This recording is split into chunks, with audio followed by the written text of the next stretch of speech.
the Director of Deep Haven Counseling, Mr. Narayan Selvaratnam, Senior Clinical Psychologist, Mr. Janaka Samaravira, Senior Consultant and external member of the Southern Institute of Education Management Academic Board, Mr. Samir Ali Jinnah, administrative staff of the Southern Institute of Education and Management, my fellow colleagues, and our distinguished guests.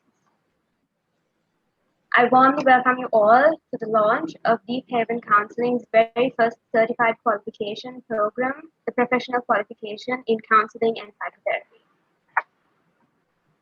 Deep Haven Counseling is a subsidiary organization of the Southern Institute of Education and Management in Gaul. Our organizations are built upon two very important principles: educating individuals and helping individuals who are in need. While the Southern Institute of Education and Management focuses mostly on the educational aspect, Deep Haven Counseling was created with the aim of helping to guide the members of our community to be self-aware, mindful, resilient, and become the best version of themselves. We provide accessible, high-quality counseling and psychological education to help individuals transform personal challenges into life-enhancing opportunities. We also provide training programs and workshops covering various different areas in psychology to enhance the knowledge and shatter the stigma around the field among the general population in Sri Lanka. While accomplishing these goals, our next main goal was to raise the standards in the practice of psychology in Sri Lanka to produce psychologists who have great depth of knowledge about various different types of therapy and its application, while inculcating ethical practice in those who intend to work in the field.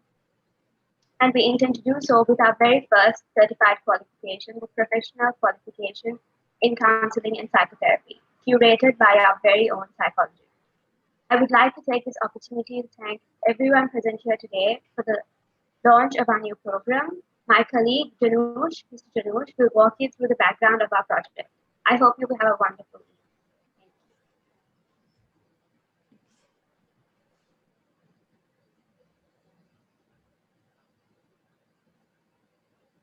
evening. Hi everyone, good evening. I hope everyone can hear me clearly. If there are any interference, you can let us know through the chat, so we will look into it immediately. Yeah. So hi, I'm Janush Lawrence. I'm a training clinical counselor at Deep Haven Counseling. And thank you, Yumna, for the lovely introduction. And I would like to welcome everyone for this wonderful evening. So, and as my colleague stated, I will provide a brief insight into the background of our new project, that is PQCP, which is what we will be launching here today. So a little bit about Deep Haven Counseling. So Deep Haven Counseling has been functioning as a counseling and therapy provider in Colombo for the past 3 months.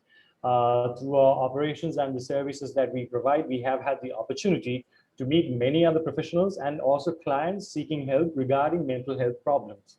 As a result, we were presented with various opportunities to assess the current status of mental health related fields in Sri Lanka. So a primary issue of concern in Sri Lanka in regards to the mental health field is the lack of career opportunities for young aspiring students who pursue an educational path in psychology. And as a result of this lack of job opportunities that they tend to find, as a mental health field, that is, it is primarily goes under the health field as well. One of the main concern of getting into such field is the time hours that you have to commit, which is undeniably something that you have to commit as a student. But however, due to the lack of career opportunities that you have as a result of leaving after your graduation, the amount of students who pursue psychology or decide to pursue psychology as an educational path has reduced to a significant amount. And another effect that this has had is that the awareness on mental health has also been lacking in Sri Lanka. So this has had an immense effect on the development of the field. If you think about it, if you consider not just the educational field of psychology, but also the mental health related service providers as well. And the other, apart from the fact that it has had created a lack of awareness on mental health, it has also caused an environment in which there are no regulations in place for the field of mental health related services. So without regulations, individuals who are willing to practice and provide mental health services often find it difficult to obtain guidance in terms of the training that is required. So as my colleague Yumna earlier stated, as an organization that is primarily focused on the betterment of the mental health related field in Sri Lanka, the current perspective of mental health and the resources available for the advancement of the field of psychology in our country has raised our concerns, and it has also motivated us to take the first step towards creating a better future for the professionals and the people in need. So PQCP, which is Professional Qualification in Counseling and Psychotherapy, aims towards equipping the professionals in the field with the necessary skill set to provide better services for the people in need in Sri Lanka. So by providing the skills for the professionals, we aim towards generating a demand for policy change in our country, a change in which regulations will be imposed for the advancement of psychology and related fields here.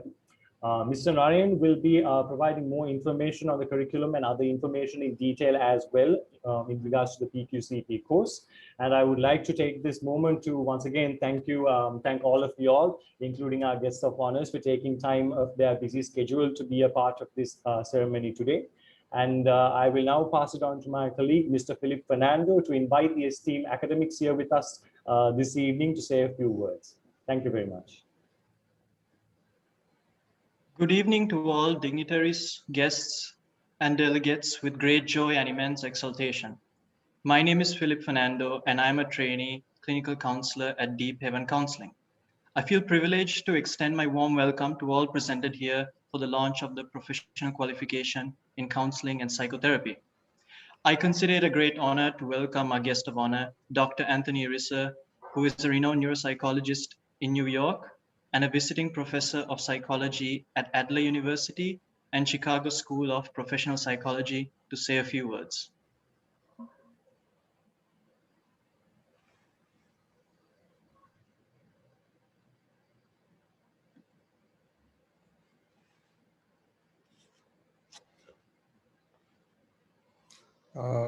I think Dr. Risser would have to unmute. Thank you. Yeah. Let me repeat what I was saying. First, thank you for the introduction. And also, thank you very much for inviting me here today. It's an honor to be with you today. And firstly, and mostly, congratulations on your new program and all of the different aspects of the program as I've learned about it by reading some of the material that's been sent and by speaking with you in the past. So it's a very ambitious program that you have, and it seems to be a fairly novel program, and one that, just judging by the number of people here today, is off to an excellent start, which is excellent to see. I'm a clinical neuropsychologist, and neuropsychology is a subset, if you will, of clinical psychology. So it overlaps a bit with psychotherapy, with counseling, with formal psychotherapeutic interventions like CBT, and going all the way back to psychoanalysis and all other aspects of psychological intervention. But it has an additional component to it, and that is the brain. Neuropsychology brings neuroscience and brings neurology into the clinical work that psychologists do. The important message that I'd like to communicate to you is that you don't need to become a neuropsychologist to think about the brain when you're working with your clients. And I'd like to spend a few minutes just chatting with you about that. Before I do, in terms of the teaching that I do, I teach brain behavior relations, and I also teach psychopharmacology and a few other courses. Again, all with the goal of kind of bringing in biology, bringing in the brain to the study and intervention related to behavior in clinical psychology. So, what do I mean by the fact that you don't need to become a neuropsychologist to bring in neuropsychology into what you do in your daily clinical activities? Take, for example, an individual who is in an accident and breaks an arm or breaks a leg and has to go through several months of rehabilitation and a recovery for their limb to return back to normal function. That is a physical aspect, but that also can generate stress, frustration, dysphoria, depression, other features related to having reduced ambulation, not being able to use their dominant hand as easily as they might, difficulty kind of accessing computer and typing in things and other features. And that obviously can be part of any kind of counseling services to kind of deal with frustration, deal with depression, other features, while the person is recovering from their physical injury. But assume that the injury relates to the brain and the person has developed some aspect of brain damage as a result of their injury. There you also will have rehabilitation and recovery. And there you will also have the reactivity, the reaction to what's changed. So there'll be frustration, stress, depression, anxiety, perhaps a degree of aggressiveness and other features. However, when it comes to damage to the brain, there's also another component related to behavior and cognition. And that is that components that due to the fact that certain parts of the brain have been damaged. And one of the goals of a neuropsychologist or a clinical psychologist working with individuals who have sustained some type of brain injury is to be able to appreciate the difference between those types of behavioral changes and the kind of reactive behavioral changes that can occur to anybody as they recover from an injury. To do that requires extra training in terms of understanding the brain and also understanding the consequences of brain damage.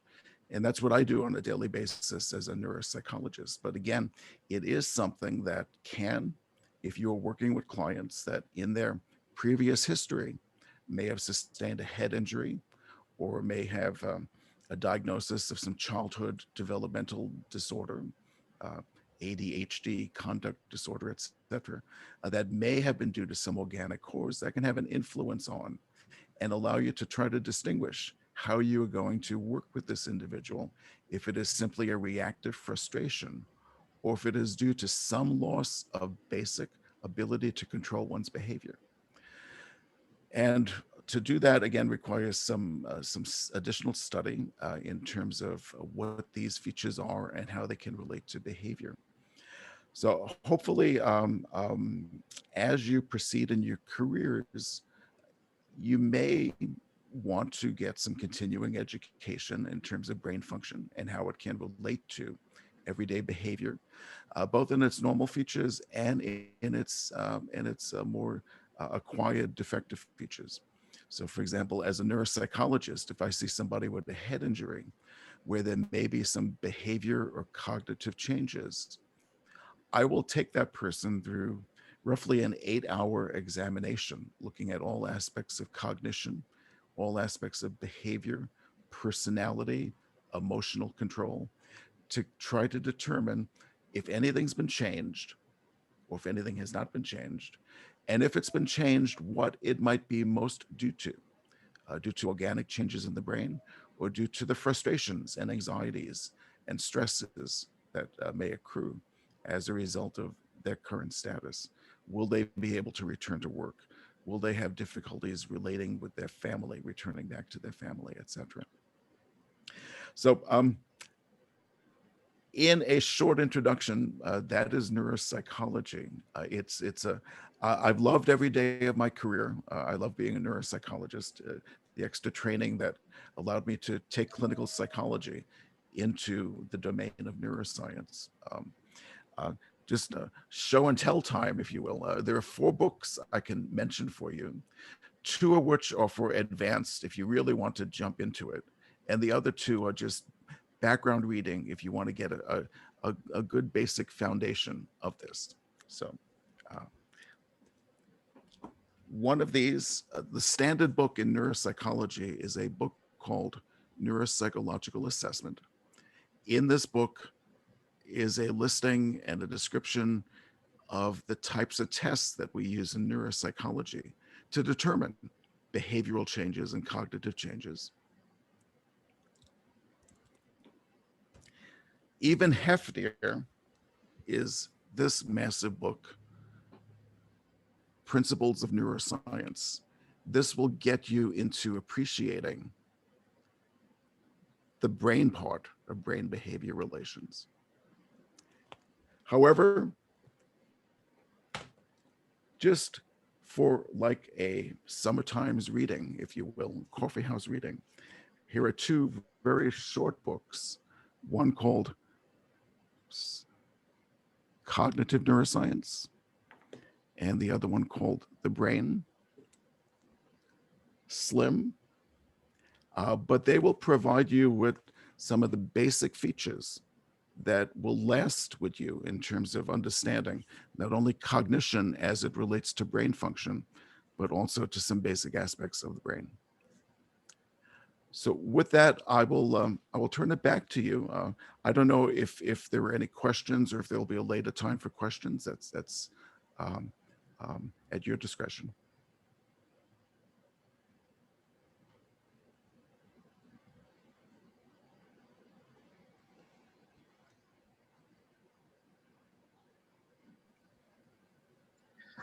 Thank you very much, Dr. Anthony Risser, for the wonderful speech and taking your time from your busy schedule to be a guest of honor.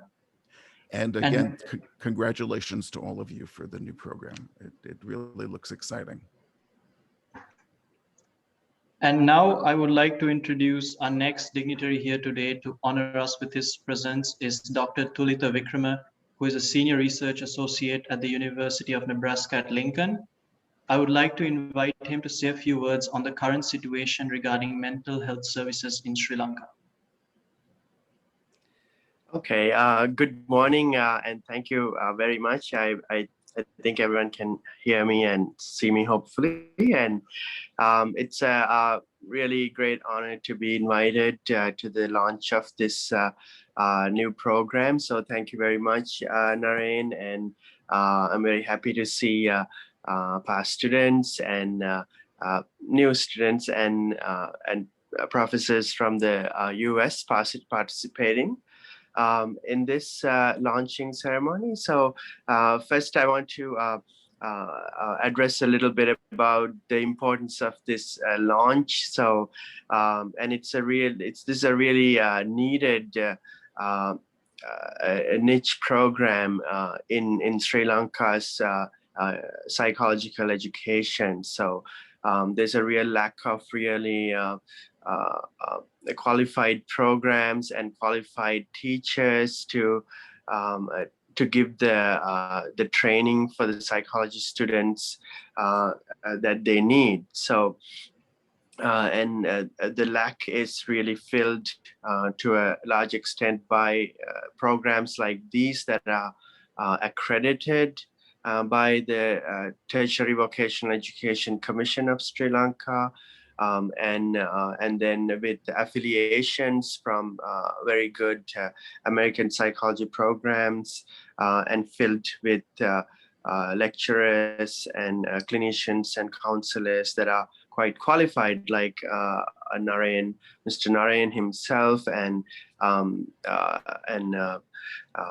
the staff that he has, many other psychologists and medical professionals and consultants, as Dr. Savaratnam as well.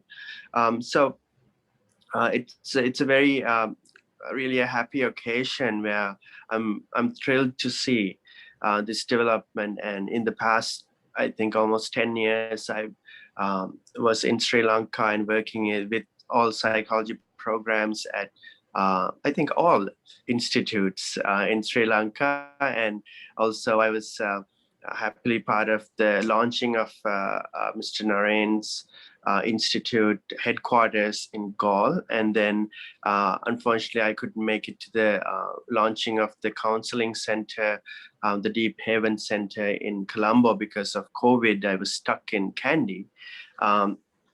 But I'm happy to be able to join this great contribution to Sri Lanka's education sector from the US. Right now I'm in Athens, Georgia. So I'll be hopping over to Nebraska in a couple of weeks.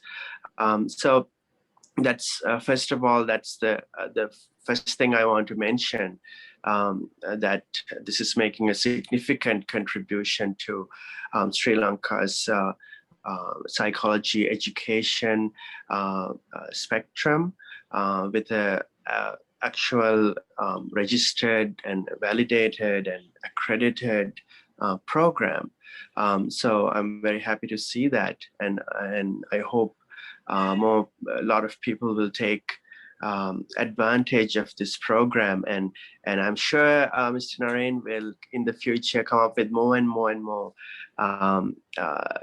certificates and diploma programs as these, just like the neuropsychology that was just mentioned earlier, because there was quite a bit of interest in neuropsych in Sri Lanka a few years ago, and it actually died off among students because there was no one to supply the need. So it was very, very sad. And some people, education providers who actually tried to give some neuropsych just didn't, they weren't really behind the idea, and they were actually weren't committed. They were just marketeers. So I hope we can go to places like that in the future. And I think Mr. Narain's really the academic to do that, and very qualified and very where his heart is in the right place in terms of providing education. So I think the second thing I want to mention is that to answer the question that you posed me just now, the counseling needs and mental health needs in Sri Lanka.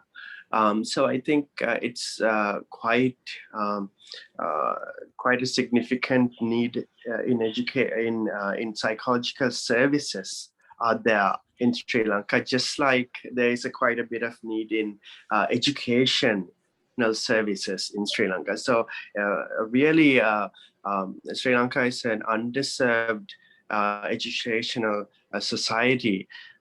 So although we are quite happy to say Sri Lanka is 95% literate and things like that, but literacy is also in a spectrum, and then higher education is extremely limited, of course, by nature of the low-income status or middle-income, low-income status of the nation, the affordability by the government as well as by the citizens.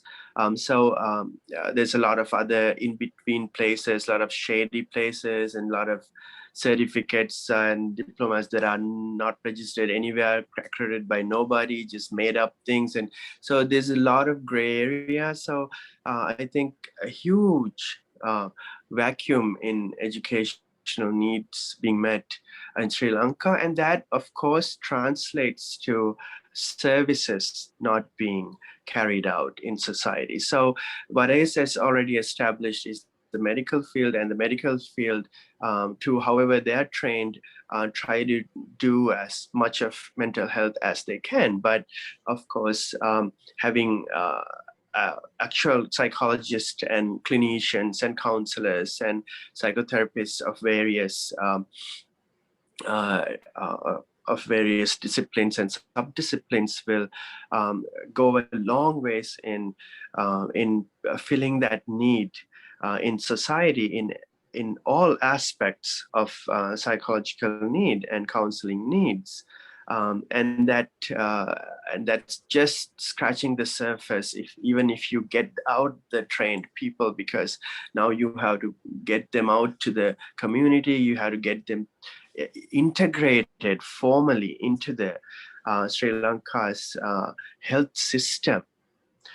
So that is only there to some extent, and there's some programs through the Women and Child Ministries that have assigned counselors that work throughout the country, and to the degree that they're trained is quite questionable, and their methods and to the final aims are sometimes economics instead of mental health aims. So extremely strange setup.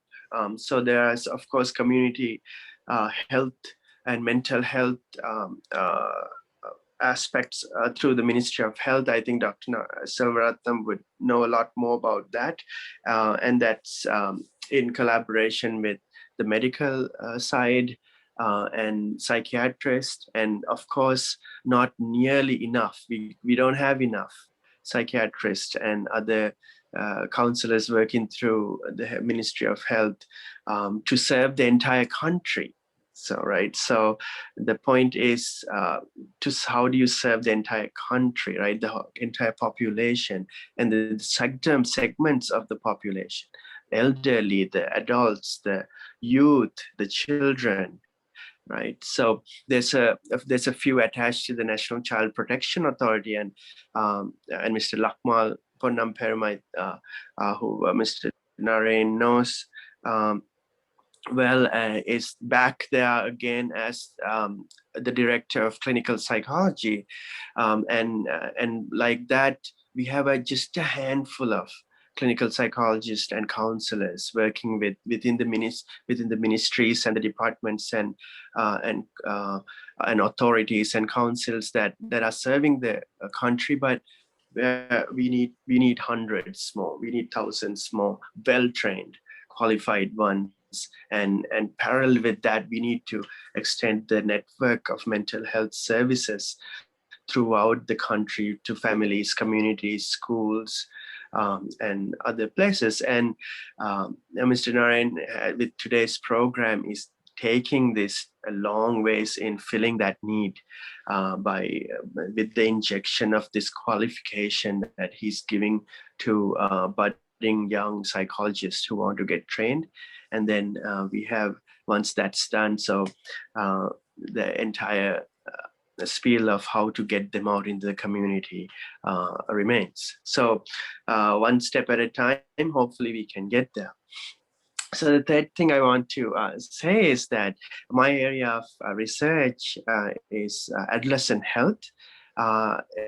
Is one main one, and in the past I have also done quite a bit of mental health among trauma-affected women, war trauma and natural disaster trauma in Sri Lanka, and we have done several studies in Batticaloa, Kilinochchi, Mullaitivu, Mana, these areas. I've done it with grants from the American Psychological Association, Brigham Young University, Auburn University, and other university grants in the States, and collaborations with collaborators in the universities here in those grants. So we've been able then that. Shows we've done a lot of needs assessments, and also we've done a lot of cultural aspects of how individuals feel and cope with mental illnesses and mental health. So it's been a real eye-opener, and we've been able to publish a number of articles on our findings from the Sri Lankan studies, and also disaster studies in the US as well, in Louisiana, and other mental health studies. So this shows there's a lot of when we are talking about the things in Sri Lanka, there's a lot of scope for practice that can be done. So I have done quite a bit on adolescent health, especially in the US, and then more adult women's health and mental health, and trauma health, and what's called double trauma, multiple traumas in Sri Lanka. So these things can be really served. So what we've found, how people perceive these, how people cope with them, what are the cultural adaptations that may be needed, but and with some of our projects that have done some pilot studies with CBT and BCT with cultural adaptations in Kilinochchi. We really, and that was done with Lakmal Ponnamperuma and with the Ministry of Youth, and an extensive field study with student-led project, and that's really taught us how maybe a well-informed, evidence-based, culturally adapted intervention goes further in being effective in mental illness symptoms among women affected by war. So studies like this have a real place for trained counselors like that will come out of Mr. Narayan's program to join and to participate. And the US, the UNDP and the Ministry of Women and Children's counselors, they are really engaging in things like this. And there's far few people. We need a lot more such counselors to work with these ministries in difficult areas, far off areas in the country. We need brave psychologists, brave counselors to go to where no one has gone before, and to practice counseling. And we need these brave ones coming out of programs like this so they can go there and do then what's needed for the communities. So I think, lastly, congratulations again on this wonderful program. And I'll be happy to join and help and in the future whenever help is needed. And I think Mr. Narayan will announce more exciting things later on as the program continues. And I'll be more than happy to continue the collaborations and being part of this program and contributing to it however I can. And so congratulations again, and again, thanks for inviting me. Thank you so much, Dr. Thulitha Wickrama. Your stimulating speech about the current situation regarding mental health services in Sri Lanka. Good evening, everybody. I'm Sapna De Silva. I'm a clinical counseling intern at Deep Heaven Counseling. And now, it's my great honor to welcome Mr. Narayan Selvaratnam, who is an educational psychologist, senior lecturer of psychology and the director of Deep Heaven Counseling, to speak about our professional qualification in counseling and psychotherapy program.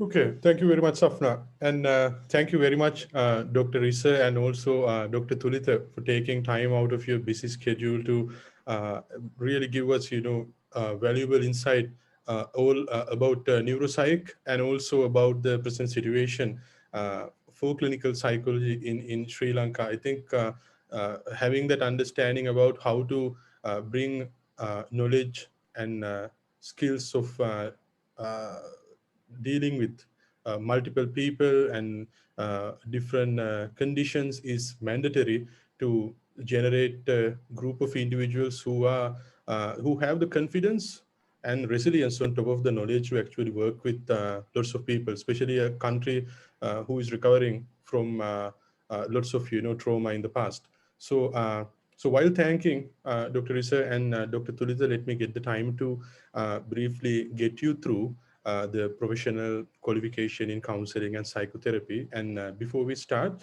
if you have any questions or concerns or anything that that interests you that you need to ask from Dr. Risser, please put them in the chat, and then during the Q&A we can have that discussion. And yeah, so that being said, let me quickly take you through the PQCP. So this stands for Professional Qualification in Counseling and Psychotherapy. And as we said earlier, so this is a program regulated by the Tertiary Vocational Education Commission of Sri Lanka. And you can complete this program within 6 months to a year. That's the usual time period that takes to complete the program. So before we proceed further, let me give a bit of information about the academic team in delivering this program. So myself, my name is Narayan, and then my colleagues, Janaka Samaravira, who is a clinical psychologist, and then Samir Ali Jinnah, he's a senior consultant. Both of them will be speaking today as well. So the three of us would be spearheading the teaching component of the program. On top of that, we wish to give more practical exposure as well. And as Dr. Risser said, so it's a bit of an ambitious program that we are doing. And so these are the learning outcomes that we wish to deliver to all the students. So if I just briefly skim through them, the first one is develop understanding of key concepts, principles, and overarching themes of counseling and psychotherapy, because we feel most of the times professionals in Sri Lanka focus on a few set of psychotherapeutic models, and we need to break away from that, and we need to embrace other models as well to improve the practice that we have. And in addition to that, the second one would be display advanced counseling skills while adhering to ethical practices. So we strictly follow BPS guidelines here, and then we want to make sure everyone else also start practicing things in an ethical manner while adhering to governmental regulations as they engage in counseling practice. And we want everyone to develop sound working knowledge of key psychotherapeutic models and comprehension of psychological, behavioral, and environmental causes of psychological disorders, and correctly identify antecedents and consequences of behavior and mental process, and correctly display superior understanding of cross-cultural effects on counseling practice. Very important, something that we don't address often in our country, despite having multiple ethnic groups. And then promote concepts of healing and self-growth to overcome hurdles in life, utilizing both conventional psychotherapeutic approaches and complementary approaches, because we want to address complementary approaches in our program so the students could see how those things also would fit in their day-to-day counseling practice, and when they really try to understand how a person could be guided towards recovery. So the PQCP program, it has 4 routes. The first one is the general counseling route, and the second one is hypnotherapy intensive route. And then we have a relationship and emotional problem focused route, and the last one is case evaluation and research focused route. So all these uh, programs, all these specializations come under the main program PQCP, and the admission policies, you need to have higher education qualification in psychology to join this program. And we consider students on a rolling basis, but there would be 3 major intakes, of which the one that would be closest to us is the August 25th, where we'll be starting with CBT. So the general counseling route, if I may add a few information, so this is very good for individuals who need to understand the broader concept of counseling. And we'll be including all 3 waves of behavioral therapy here, the normal behaviorism-led therapy models, and then cognitive behavioral therapy, and rational emotive behavior therapy, and also the third wave, ACT and DBT. So I have given here the modules list, which is CBT, REBT, DBT, ACT. And then here we have psychotherapeutic interventions and practicum, which is something where we have included in some of our specializations to give more practical knowledge for students to obtain uh, practice, under supervision. And they need to also show minimum of 250 uh, hours of clinical practice to get qualified in addition to these particular modules. And then we'll be, of course, doing lots of workshops monthly where students are encouraged to join. So these things would keep you growing continuously, which is exactly what our objective is as well. So the second route, of course, is the hypnotherapy intensive route, where we want students to understand how hypnotherapy is being done, because in Sri Lanka, hypnotherapy is in still baby stages, and we need to consider that in this particular program. So if someone is interested in using hypnotherapy pretty much as a complementary therapy, so then we would be giving that required guidance for students to master the skills. So we'll be starting with CBT and REBT, and then students will be given a chance to learn about hypnotherapy, the basics, the fundamentals of hypnotherapy. And then we'll be teaching students advanced techniques of Ericksonian therapy, and then once again psychotherapeutic interventions and practicum, and then supervised training.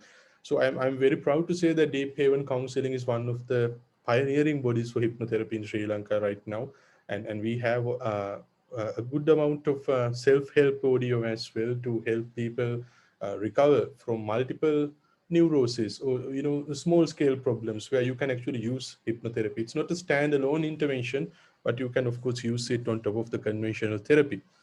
And then we have a third one, relationship and emotional problems focused counseling. So if you are into couple counseling or relationship counseling, this is the go-to program or go-to specialization, I would say, where you would be studying emotionally focused therapy of Dr. Sue Johnson, and then REBT once again, hypnotherapy, and we have included phenomenological therapy as well, understanding meanings of things around us and how different phenomena relate to each other. So, and then Ericksonian therapy, once again built from the principles of Milton Erickson, and then once again supervised training. And then we have the fourth pathway, which is my favorite. This is case evaluation and research focused route. This is intended for individuals who have the interest in understanding how to do a proper case evaluation, how to do case analysis, and then what kind of quantitative research designs could be applied at a clinical setting. So we would be starting with the IPA, interpretive phenomenological analysis for clinical cases, and then we'll be focusing on factor analytic theories for psychologists as well. So while we do this, we'll be focusing on modern psychometrics like item response theory to kind of get a understanding about how the classical test theory would work and how the modern test theory would work and how the evaluation would take place. And then quantitative research designs, phenomenological therapy, because we will be, of course, teaching students how to do a bit of counseling, and we think the phenomenological therapy would help, and also Ericksonian therapy, and then the supervised training once again. So unlike the previous specializations, in this supervised training, the student is required to publish minimum of 2 local research, two papers, locally. So that's one of the requirements of this program. So currently we have been doing some research on our own. So I have just given some information here about the kind of research we do. And we want to get students on board to do more research with us. And we have started our own journal, which is called Eagan Journal of Contemporary Research, which is dedicated for psychology, education, and public health. The main reason for having this is right now we have about 500 graduates coming every year for psychology in Colombo, but then I personally go through lots of dissertations of students being an assessor, and I have noticed that most of the dissertations, even if they are good, they never get published. So we need to make sure there is a platform for students to showcase their research. And these are the reviewers of Eagan Journal, and uh, the reviewers actually represent multiple fields. And once again, some of them are from the US, and then some are from Sri Lanka. And in addition to that, we have our editorial panel, of which most are in community medicine, and also public health and medicine. So on top of the publication platform, we encourage students to obtain ethical clearance. So ethical clearance, organizational affiliation, and publication. So these are 3 things we will be providing through Deep Haven Counseling for students as they take part in this PQCP program. And that being said, lastly, I just wanted to add a bit more information. And so our key achievements. So I have just given some of them here. So we introduced therapy practice with key policy and standards of operation, including a proper client data management system, which is very important. Before we started this, we did a bit of digging in Sri Lanka, and especially in counseling centers, where we found that there is no proper client data management system, which is mandatory if you especially work with clinical population. And then we also published the curriculum of PQCP, and we'll be soon getting a few prints and making it available in our office and for students to go through, and for anyone who is interested to go through. Through this, we want to make sure that we push for accessibility in education through this kind of program, because whatever the things that we write, it has to be accessible for others to go through and learn. And then we encourage practitioners to consider philosophical and sociological corpus on top of existing frequently used therapeutic models. And we also encourage practitioners to use complementary approaches such as guided imagery in their work. It's not always, obviously, but as it's when it is required. And then we started the first hypnotherapy training program in Sri Lanka that addresses multiple aspects, including hypnotic language, imagery, relaxation therapy, pain management, and also regression therapy. And we started using digital platforms for self-help because our guided imagery and self-hypnosis tracks are available online for people to listen to if they feel, like down. And we also advocate for the rights of the LGBTQ community in Sri Lanka and the associated mental health concerns. So these are some of the things that we have initiated. And so if anyone of you want to get enrolled or want more information, I have given our contact number here and then also our emails. So I think that's pretty much what I wanted to add here. I think all of you have obtained a basic understanding about what the program is, how the program goes. So each program, the program has 4 specializations, of which each one contains 6 modules. So yeah, so then that's pretty much from my end. And then Safna. Thank you so much, sir. And now it's my pleasure to welcome Mr. Janaka Samaravira, who is a registered clinical psychologist and a senior lecturer of psychology. I now invite him to talk about the importance of professional training and registration for clinical psychologists. Thank you, Safna. I hope everyone can hear me. Good evening. Good evening, sir. So we'll be asking 4 common questions regarding the mental health fields in Sri Lanka. And the first question is, could you explain us the existing demand for counselors in Sri Lanka? Well, I would say the demand is massive. I think initially Dr. Thulitha mentioned about it, and then Naren talked about it a bit as well. It's massive. It's very sad that honestly in the country currently there is very less supply of especially recognized and professionally trained individuals in especially mental health. This is not very common in the field of medicine, but unfortunately it's quite common when it comes to other aspects of mental health. So I'm talking about specifically pretty much bordering in the point that Dr. Thulitha mentioned earlier.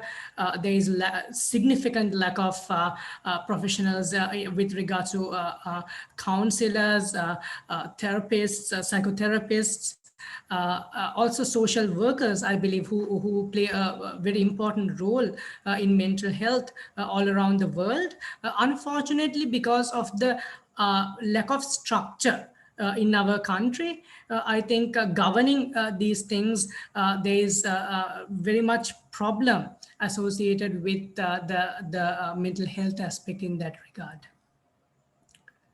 So definitely, I think I spoke to Naren a couple of days back about this as well when we were talking about the launch over the phone, that this is a absolutely timely thing. We really need it. Psychology is still in its infancy in Sri Lanka. I think we should all agree with that. But we can choose to look at the positive aspect of that. That means that there's growth associated. We can always grow and move forward from there. And so definitely things like these are absolutely necessary. And like I mentioned, it is really important that you have individuals coming forward and bridging that gap, which is at this point lacking very much in the Sri Lankan context.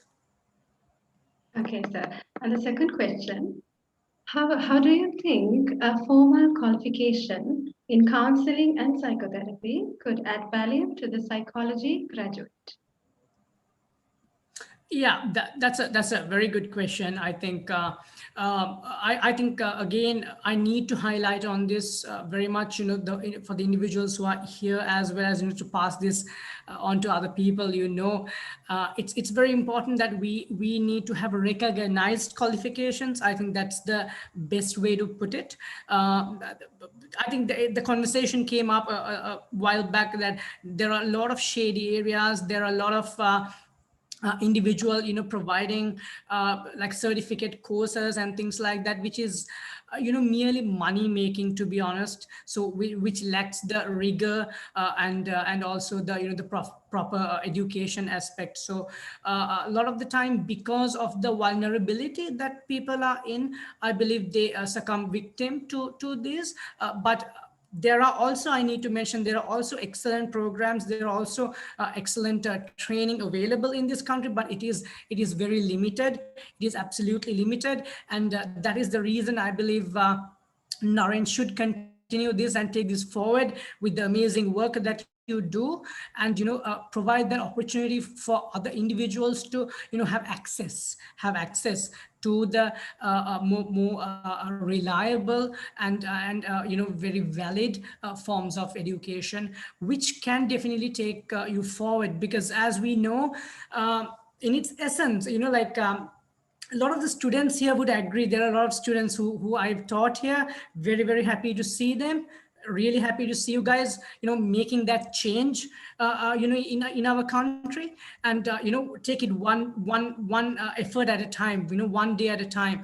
And also, like you asked, Safna, to the psychology graduate, yes, I think your professional development it's an integral part for me as a professional. Yes, I'm trying to add things to my education on a daily basis. It may be reading it's not even formal as reading a journal article published from a like a very good source, but perhaps that little the newspaper that you read, perhaps the information that you get in, all of those are absolutely pivotal, especially psychology being such a practical field. I believe that is essential. It is absolutely important that you always add certain things to your repertoire as a professional, as well as otherwise, in order to move forward in that professional developmental sphere, which is absolutely important, especially in this field. And that is something, again, lacking in our country due to the lack of structure, I believe, that is missing in our system. Thank you so much, sir. And let's move on to the third question. What would be the importance of a good supervision for an aspiring psychologist? Supervision is integral. Supervision is integral. As a clinical psychologist, I think for us, even like talking to our supervisors, our senior professors, and other academics it's an integral part, as well as colleagues. It's very important where you share your ideas, of course, keeping that levels of confidentiality in check. But I think it's very important to collaborate in that sense, and supervision stands as one of the really important points with regards to clinical training, especially. I remember when I was in clinical training, that supervision aspect really gave a lot of support. A lot of it was a very important part of our training. And that is something you look forward to, because you do get different perspective from different individuals, and this is a field where you need to be very open-minded. It's very difficult to work in this field if you're sort of like a black and white sort of thinker. I think that also develops with your education, your understanding, the stand you have with regards to your work, and professionally as well as otherwise. I believe supervision is extremely important, extremely pivotal, and that is the reason I would say that it is very important for students moving forward at any level, and there's no stop to learning, to be honest. Okay, sir. Let's move on to the last question. Do you think knowledge of the use of multiple therapy modalities could enhance the practitioner's competency? Sorry, I didn't get the last part. So I'll repeat the question again, sir. Do you think knowledge of and the use of multiple therapy modalities could enhance the practitioner's competence? Yes, that is very important. I think it's sort of tied to that previous point with regards to supervision and your training and things. Like I said, it's a continuous platform. It's a continuous thing. And taking multiple modalities, I would like to use the term eclectic approach that we use in clinical work. And it's extremely pivotal. Again, time back to the idea that I mentioned, that you need to be very open-minded. For example, I use primarily CBT in my work, but it's not limited to that, because if I define myself as a CBT therapist, I believe I'm limiting myself in terms of the services that I can provide for the patient, for the client. And therefore, you need to be extremely knowledgeable. You need to be able to understand and identify when and where to put these different skills that you possess. Because in clinical training, we do get training in different fields, for example, psychoanalysis, humanistic therapeutic aspects, which I believe is absolutely pivotal in the counseling process and psychotherapy. The certain principles within humanistic, for example, unconditional positive regard and things like that, you don't necessarily come across that in a, like a everyday situation. So it's extremely important, therapeutic as well as otherwise. And also, I believe, coming back to the eclectic aspect, so eclectic means for some individual who may not be very fluent with the term, is that you incorporating different therapeutic modalities into your work. So as a psychologist, as a clinician, I believe it's really important you do that, again, because you cannot be sticking to one line of work. Primarily because we are focusing on different psychopathologies. So you cannot like pick and choose, I'm only going to work with, clients who are, anxiety prone, or, this and that, especially in a country like this. We came to this point earlier, saying there's a very, very, very poor presence of professionals in our country. So therefore, with such a limited number of people, with such a limited number of professionals, it's actually very difficult to pick and choose who you want to treat. But unfortunately, some individuals have to do that. I know certain colleagues, I know certain individuals who do that primarily because there is again a lack of training in our country. And therefore, I personally believe it is beyond ethics. If you're not comfortable with something to work, we did talk about ethics in that aspect which Naren spoke about, which is absolutely pivotal, absolutely paramount in psychological work, regardless of what field it is that you're working. So you need to be within that ethical boundary when you're working. And especially with clinical work, I believe it is absolutely important that you stick to that. So therefore, multiple modalities, using multiple approaches, using your theory into practice. We know in psychotherapeutic work, it's very difficult to put a particular model straight into a client. It's not possible, but you need to understand. That is where your training, your experience, your understanding, all of those aspects come into place. I would say it's a bit like, connecting a puzzle. So you need to be able to identify these individual pieces in order to create that bigger picture. So therefore, because we are dealing with a variety of psychopathologies, we are dealing with a variety of problems, I think it's high time that individuals collaborate. That is something, again, I need to emphasize on this. That is something that is lacking in this country. There's a lot of division between professionals. Very sad to see that, especially in the medical community, as well as other allied professionals. That is something I believe we need to work as a nation, as a country, especially in such critical times, that we are going through at this point. But we can always start within ourselves and move forward, and hopefully expect for better days to come. And these programs like this, like I mentioned earlier, would definitely pave way for that, and is absolutely important and massive. And I encourage everyone who is here also to spread the word, also to tell this about the individuals that you know, and individuals who can provide and collaborate, as well as provide this support for us, because we need to all move as a, in terms of a journey here, and move forward for the betterment of the society. Thank you so much, Mr. Thank you so much, sir. And again, it's my privilege to welcome Mr. Samir Ali Jinnah, who is a senior consultant and a strategy advisor at Deep Heaven Counseling. I will now invite him to talk about the academic benefits of professional qualification in counseling and psychotherapy program. Thank you, Sapna. To start off with, I want to walk you through the regulatory bodies. So there is TVEC. I think someone's already mentioned it before. TVEC is Tertiary and Vocational Education Commission. So they regulate the professional vocational qualifications for that is provided in Sri Lanka. So PQCP is a professional qualification. So it comes under the purview of TVEC. I will be working with DHA also in getting more substantive recognition with international psychological communities as well, specifically in the United States and the United Kingdom. So we are working on that right now to get more recognition on for PQCP program. So PQCP is a program that focuses on skills and practice.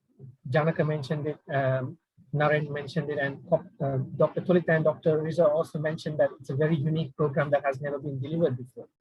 So that is the aim of PQCP, to give the skills and the practical knowledge, and it emphasizes experience. We all learn about the theories. So this is a program that will give you the practical experience and the skills for applying those theories and interventions that you have learned. You usually get very limited experience for applying those theories and interventions. So this will be the opposite. It will be the flip of it, so to speak. You'll get more experience in applying it. The details, input from the experts in terms of what are the nuances in applying those theories and interventions.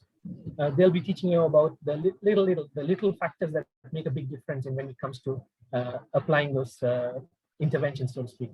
And Janaka mentioned quite a lot of points on that as well, about self-development and also in terms of applying that to the clients, the intervention, so to speak. I also want to thank Naren. It's been a wonderful journey. And I want to thank everybody at Deep Heaven Counseling as well. It's been a pleasure working with all of you in developing of this program. I want to also say my areas of focus is in education management, organizational health and productivity, relationship counseling, and personal growth and development of individuals. I'm a member of the British Psychological Society, a quality assurance expert, and I'm also the head of department at Global Technological Campus. Before I finish, mine's a very short one. So before I finish, I just wanted to add, next Saturday, I will be running a free workshop on suicide awareness and prevention. And hopefully I can see you all there as well. Thank you very much, Sapna. Actually, one more thing. Thank you, Sapna. Just to add to that, I'll drop the link to register for the free workshop as well on the chat. Okay, thank you so much, sir. And now we would like to take this time for the questions and answer session for all our guests who are presented with us today. Before starting the session, please be kind enough to mention your questions in the chat section. All your questions will be addressed by Mr. Naren Selvaratnam and Mr. Samir Ali Jinnah.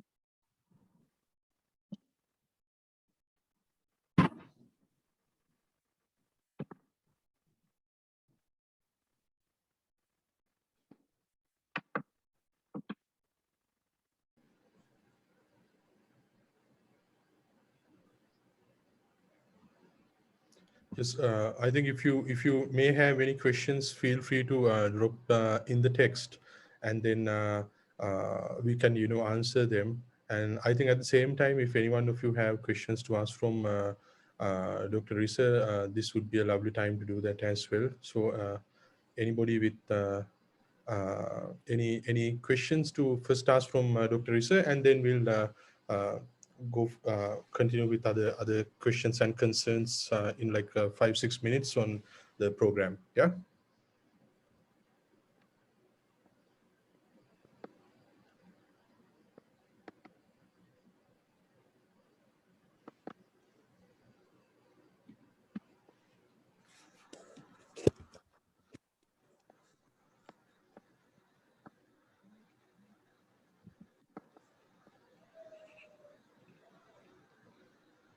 I have a question for Dr. Risser, if I may, Mr. Narayan.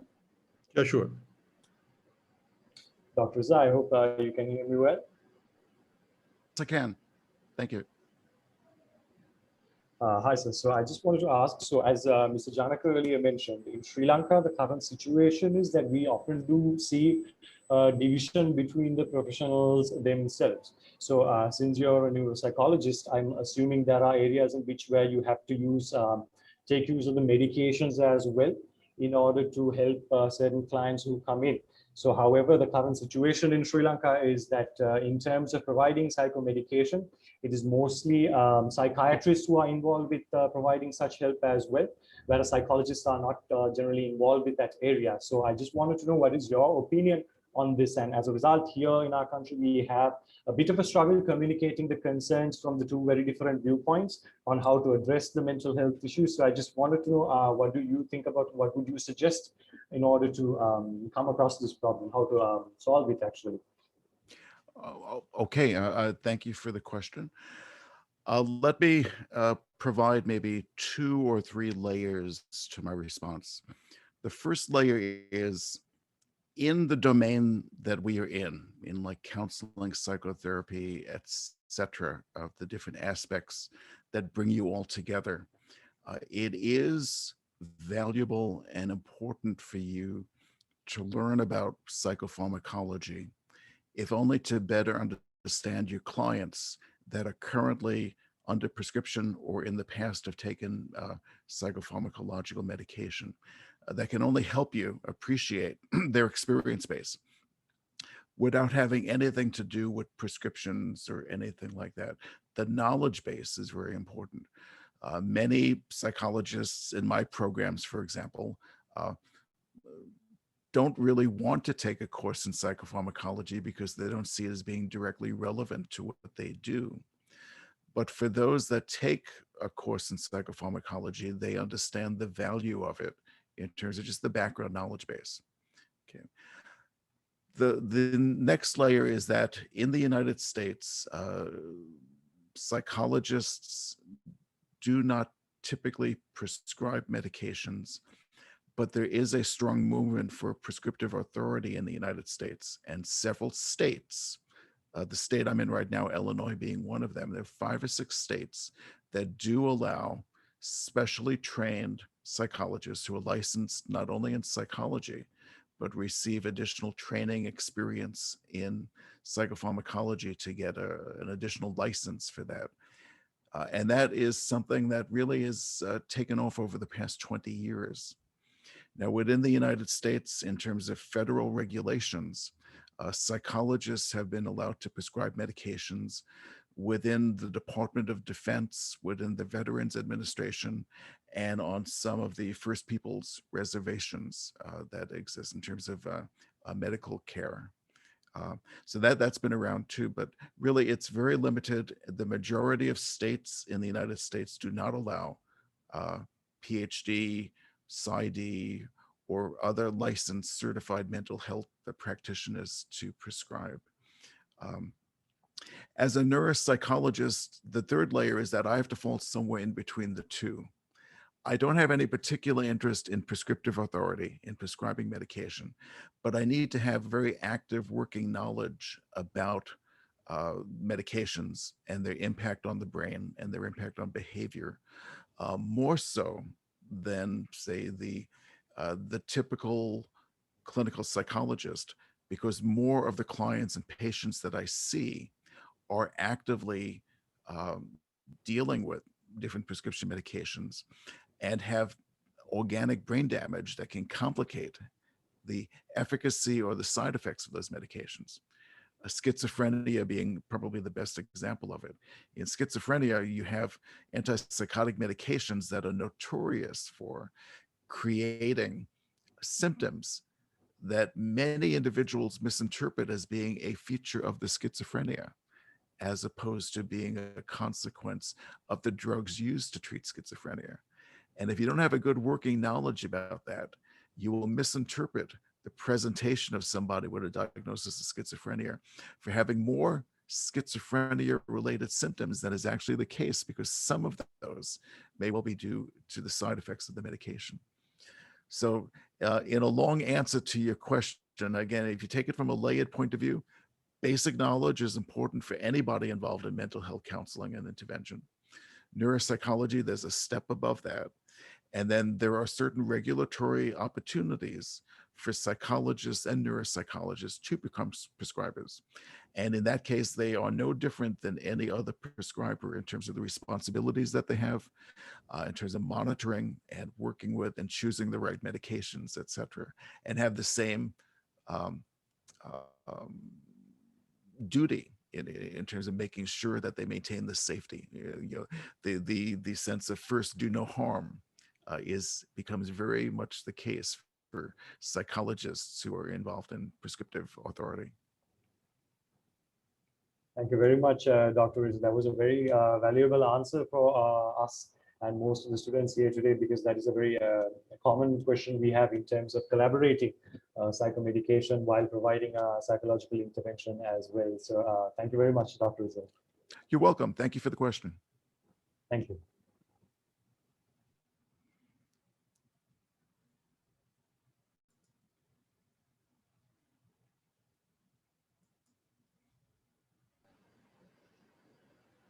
Okay, I think if you have any other questions about the program, feel free to drop us a message, and you can contact us via LinkedIn and Facebook as well. So then that being said,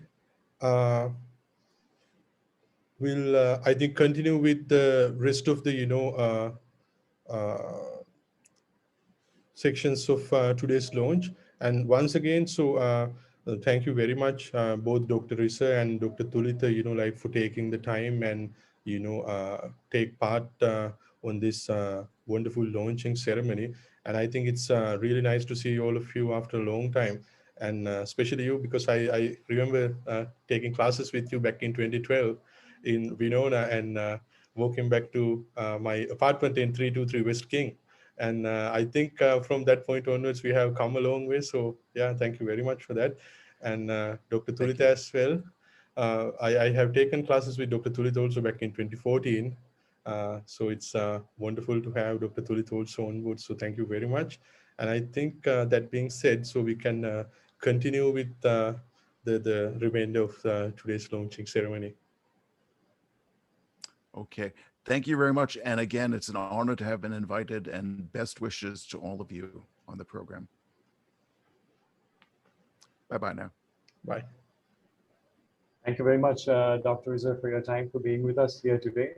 And it was very valuable, everything that you have given. You have given us a new viewpoint to work on as well. So thank you for your time, sir. Thank you. Have a good day. Good evening. Thank you, sir. You too. Bye-bye. And with that being said, I would like to pass it on to my colleague, Ms. Amasha Prema Tilaka, to give the closing note.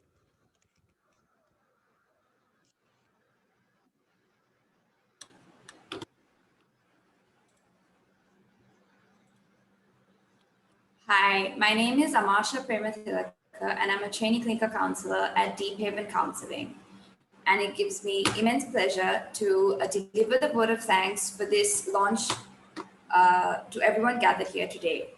Thank you everyone for being here and making this launch highly successful. First of all, I would like to thank our chief guest, Dr. Thulitha Wickrama, for being here today and educating us on the importance of psychotherapeutic training and psychological research in Sri Lanka. Next, I would like to thank our distinguished guest of honor, Dr. Anthony Risser, for taking time out of his busy schedule to honor us with his inspirational thoughts, and thank you for your words of encouragement as well. Mr. Narayan Selvaratnam, the Director of Deep Haven Counseling, I just want to extend my heartfelt gratitude on behalf of the team at DHC for being motivated and dedicated to this program in order to educate and create a pathway for better psychotherapeutic standards in Sri Lanka. I would also like to thank Mr. Janaka Samaravira for inculcating his valuable knowledge on the importance of professional training and regulations in Sri Lanka for clinical psychologists. I would like to also then extend my gratitude to Mr. Ali Jinnah for explaining the academic benefits of the PQCP program.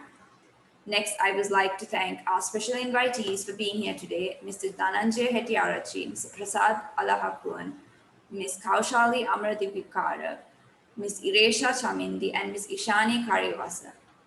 Last but not least, I would like to thank all the participants for showing their interest in the program and taking time out of their day to attend the program launch. The PQCP program will commence on the 25th of June with its first module CBT. I want to also thank everyone again for being with us this evening and for making this program launch a success. Thank you and good night. Yeah, thank you very much, Amasha. And I think I just have one more question to pose to Mr. Ali about, can you just tell a bit about, whether this program is for practitioners or students? I think that's one of the questions we just got here. So if you could just address that a little bit before we wind down the session, that would be great.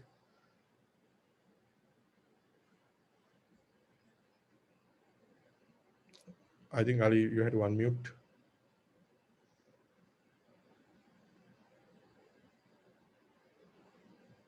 No, it seems like you unmute, but some issue, yeah.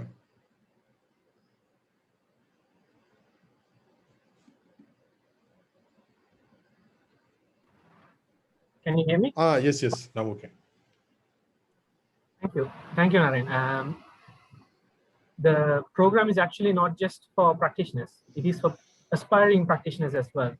The problem is for a person who is coming straight out of A levels or straight out of O levels. The problem for that kind of student would be that PQCP assumes that you have the basic theoretical knowledge. So it's the way it's built is it's going to add on top of the knowledge that you already have from on the basic theories of, for example, CBT, REBT, DBT, etc. In terms of the skills and ethics and the knowledge, the basic knowledges. So the problem for that is, like I said, for people who come straight out of an O level or A level, they won't have much exposure to psychological theories and psychological intervention. So that is the issue. However, having said that, there are some students who actually do psychology at A levels as a subject. So it could be useful for those students to do this program. But ideally, we would recommend that it's a student who at least has gone through a 2-year diploma program or a BSc before they actually do this program. Do you have anything to add to that, Naren? No, I think, Ali, you pretty much, explained it very nicely. Yeah, so that's one of those differentiations we really need to emphasize, because as Ali clearly said, because the program is pretty dense. So if someone is directly planning on that's one of the reasons why we are saying you need to have a qualification in psych to understand more about, how this exactly goes. So that's one of those things we really wanted to address in this particular, launching ceremony today.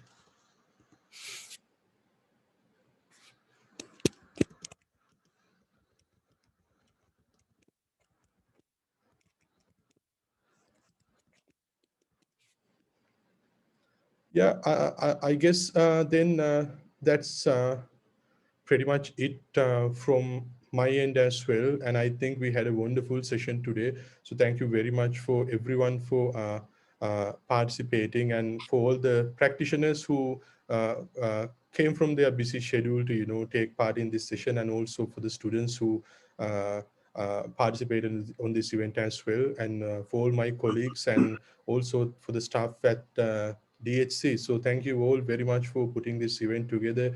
And once again, there's lots of time difference. So we had 3 individuals coming from 3 different time zones. So I think it all went very well. So thank you very much for that. And yeah, so it's a lovely evening. So then, yeah, thank you very much for all of you.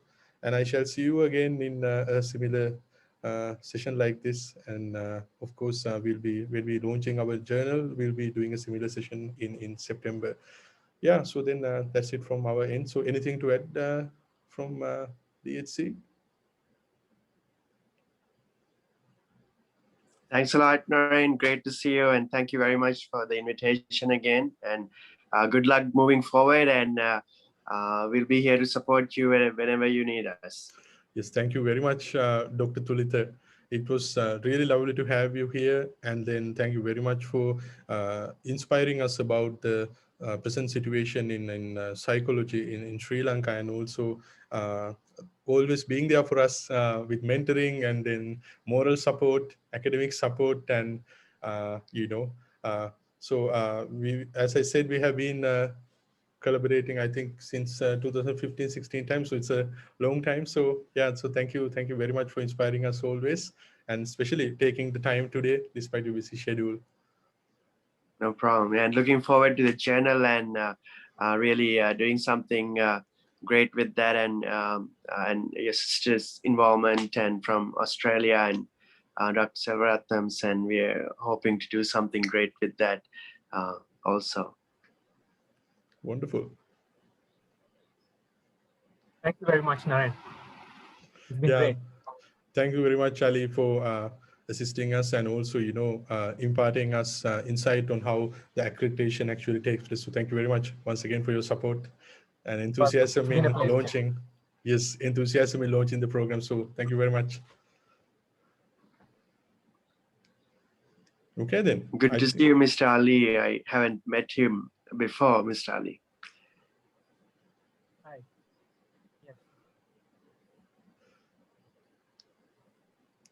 Good to finally meet you.